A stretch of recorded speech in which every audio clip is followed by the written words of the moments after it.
What's up guys, welcome back to the channel. So I have an exciting video for you today. Hopefully some of you guys will find some value in it. So just dropped off the Mustang to the dealer so we can get some warranty issues figured out. They're going to replace some stuff on the car, all under warranty, so pretty cool. But they gave me an interesting loaner, and I've seen these in person, and now that I have it, they gave me as a rental. I just figured we'd do a little review.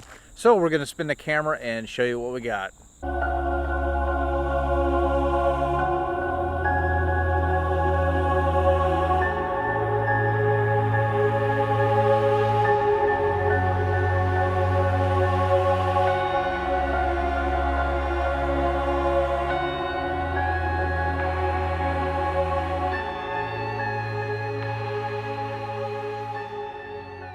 All right, so in front of us we have a 2018 Ford EcoSport, so a little bitty car, and reminds me a lot of like maybe a mini Escape. So this is definitely an interesting car. It doesn't look too bad. This is aimed at your, younger generation, I would think. People that don't need a, large size SUV. This is going to fit into that category where it's going to be something easy to park, just a small little grocery getter. Something like this is going to give you excellent gas mileage, easy to park, just easy to live with all around. So overall, just from looking at the outside, I don't think it's an ugly vehicle by any means. Certainly nothing that I would probably ever own, especially compared to the Mustang. But it's a pretty neat vehicle, and there is a demand for these things with, vehicles getting more expensive, this being more of an entry-level SUV crossover. It definitely fits the budget for some. I don't think it's a bad vehicle overall. So here you got these little bitty brakes. I mean, it's not a very big car by any means. So they've got the mirrors on the doors, which should help with visibility, but it actually doesn't, and we'll get to that in a second. So this guy here is an SE trim. All right, let's check out the interior. So you got small doors. They open up nice and wide. And then you have this nice interior, cloth seats. You got the big touchscreen head unit there, which is interesting, and I'll touch on that in just a second. Back seat. So this is interesting. Okay. These seats will fold flat. Right here you have a pull tab. And when you let these seats down, so put the headrest down, and then they fold flat like that. So you have lots of storage all around. All right, now here's something very unique to this vehicle here. Integrated in the tail light on this side only is where you actually open the door for the back trunk.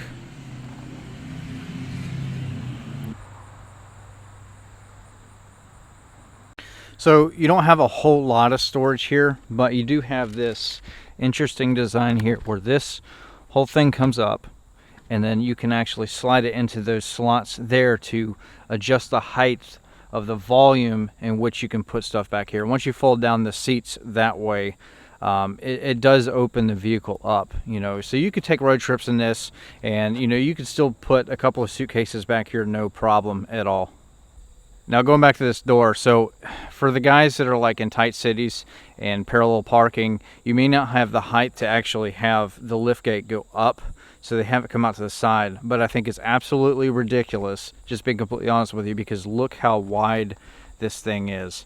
I don't think that that's a great design. I think that it should just lift straight up, especially if you're going to parallel park or if you're in tight spots, because that doesn't actually solve anything or create more room.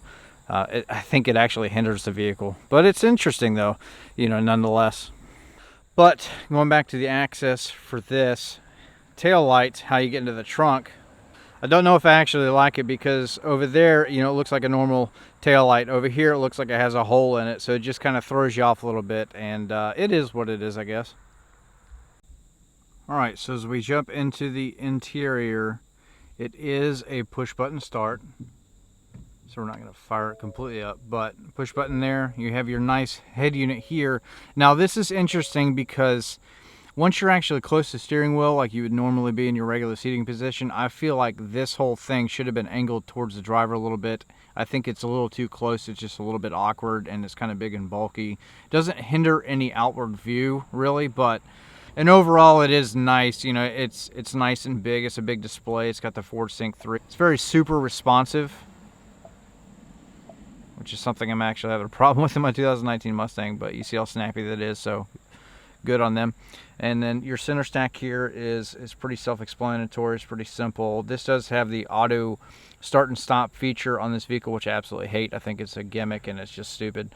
But traction control, normal HVAC controls. You have your sport buttons down here, so you can manually adjust the transmission if you so choose. So you have lots of storage. And then over here, you got a place you can put a cell phone or whatever.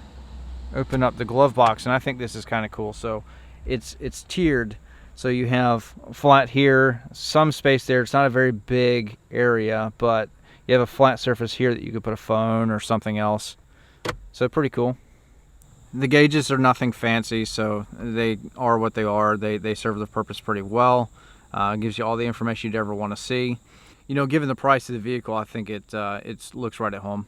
So before we go on a test drive, I want to show you something. So you have these massive A and B pillars here for the driver and passenger side. They give you that small little window there to look out from the driver's side, but you can absolutely not see it. So if I'm sitting here like I'm driving, you can't see anything down there. It's just this huge clunk of mass that's in the way. It's a small vehicle, I get it, but why would you put a small window there? It doesn't really do anything for the car.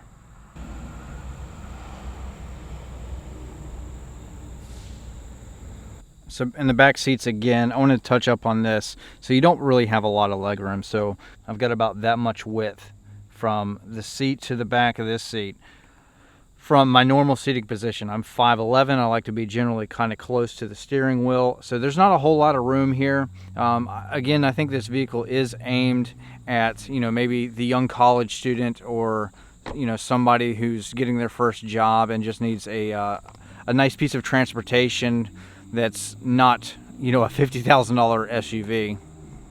All right, so the real test is, of course, going to be a driving review. So I'm 5'11", and I've got the seat as far down as possible, and I'm in my normal spot, and I still feel like I'm kind of sitting atop of the vehicle a little bit. I do feel, again, like this cluster is a little bit too far forward facing me. I think it was pushed, if it was pushed back a little bit, I think that it would be maybe a little bit easier to see, or if it was angled towards me just slightly. But it is a nice big unit. I do like how it's thin, and it looks really good. Yeah, side-to-side visibility is good. Outward view is fine.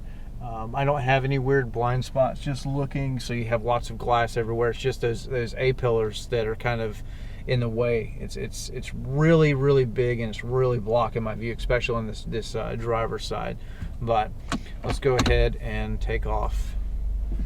Okay, so this is a front-wheel drive based vehicle, and it drives so far pretty light on its feet.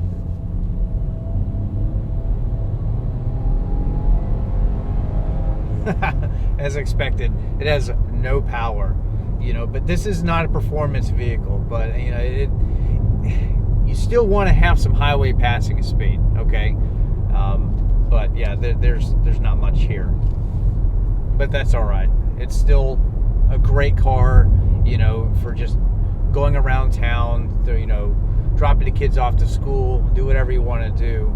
And it's not going to break the bank if you buy this vehicle. These things don't cost a lot, you know, from the factory, from the dealership as new. Again, this is the SE trim, so I do have a sunroof. Let's go ahead and open that up. This vehicle also has blind spot monitoring, which is nice. And I'm stuck behind an 18-wheeler, of course, and he's going very, very slow. Why must you do 45 mile an hour in a 45 mile an hour? Can you not do 46, 47, 50, 70?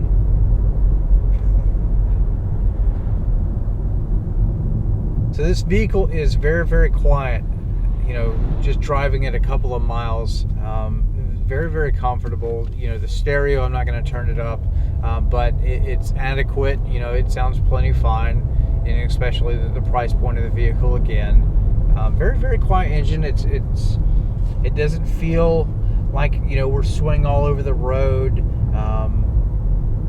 It still feels planted. We got some turns coming up here soon, and we'll put it through its paces a little bit. Of course, we don't want to destroy this vehicle. It's not mine. But looking out, again, lots of visibility. It's a very comfortable vehicle, I will say that. This is just not my forte, really. You got your sunglass holder there. So you have stuff and storage everywhere. You got cup holders everywhere. There's like four or six of them or something up here, and then more in the back. So definitely have some storage in this vehicle, which is nice. Drop it to sport. Let's use the buttons to downshift.